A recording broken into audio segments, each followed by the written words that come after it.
Okay, last time in the bibliographical test we talked about how we know that the books of the Bible have been well preserved over 2,000 years, that they haven't been changed, they haven't been altered.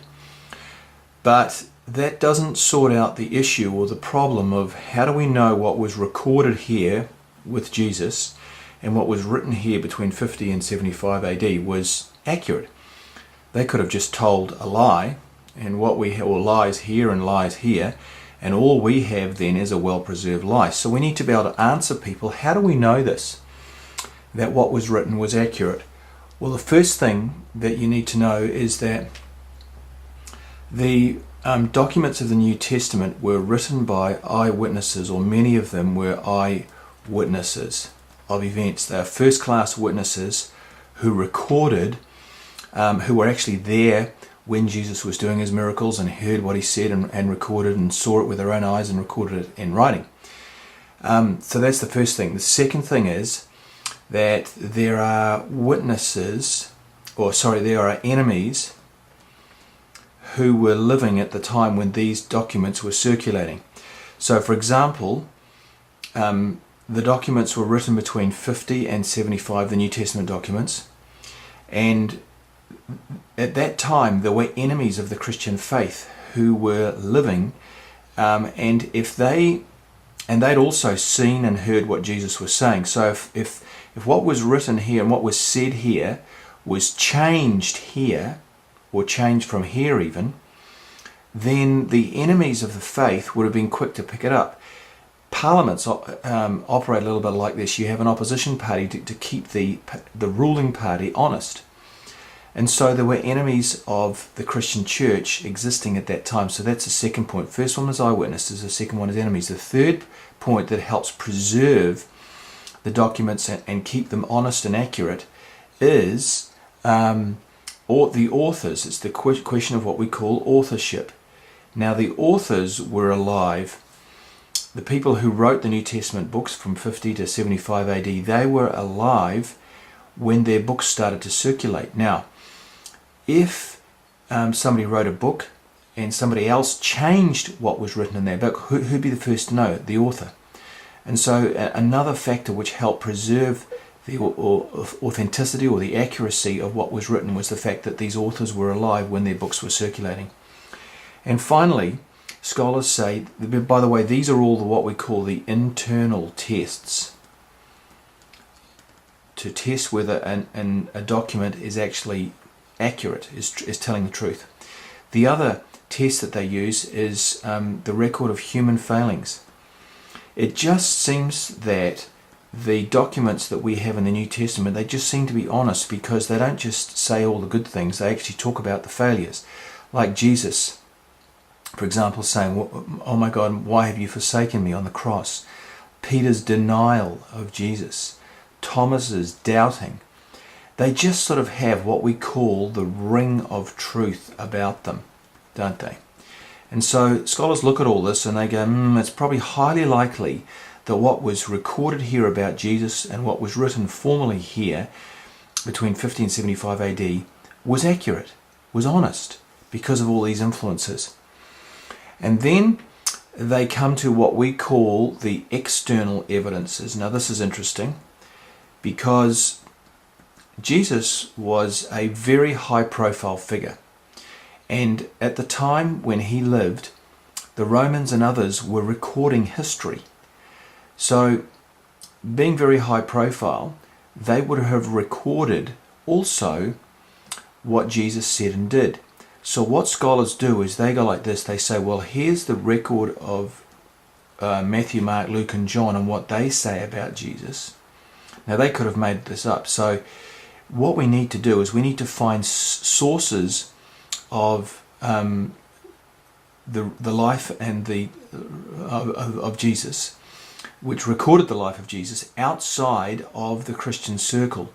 And so there are 9 external sources outside of the biblical writers. So what they do is they look for these 1, 2, 3, 4, 5, 6, 7, 8, 9. I've got one too many there, two too many. They look at these 9 sources and they say, what did they say about Jesus? And if it corroborates with what the gospel writers said about Jesus, then that strengthens the case that the record of the gospels that we have today is accurate. Because these guys had no bias, 1, 2, 3, 4, 5, 6, 7, 8, 9. They're just recording history. So we have to cross-reference what they say with what the biblical writers say, and if there's a very, very close correlation, we can say, hey, it's been accurately recorded. That's just another way of telling. And then there is the issue of prophecy, and this too is extremely interesting. Now there are 306 prophecies in the Old Testament about Jesus. Most of them are in Isaiah, which is 600 BC. Now, the mathematicians say that the probability of having just 8 prophecies come true, I mean, this is incredible that something's written 600 BC prophesying something that's going to happen here in 30 AD, and these prophecies came true. Now, mathematicians have tried to calculate what's the probability of just 8 prophecies coming true, not 306, just 8. Well, this is an illustration that somebody has come up with. And they're saying cover New Zealand with 20-cent pieces 1 metre deep, the whole of New Zealand with 20-cent pieces 1 metre deep. Then put a red, paint one of the 20-cent pieces red and put it somewhere amongst all those 20-cent pieces that cover the whole of New Zealand. Then take a plane up in the air. I don't know how you get a plane up in the air because the whole of the country is covered by 20-cent pieces. But anyway, take a plane up in the air with somebody in it with a parachute on. Blindfold them and just start flying from north to south down the middle of New Zealand. And at some point, a random point, any point, have the person jump out of the plane, the parachutist. When he lands, he puts his hand into a big pile of 20-cent pieces and he picks out the one red 20-cent piece, and he's still blindfolded. Now that's the probability of just 8 prophecies coming true. It's amazing. And then there is the evidence of academics and top line scholars. For example, in your notes you'll see there's a guy, the conversion of the scholar Rieu, R-I-E-U,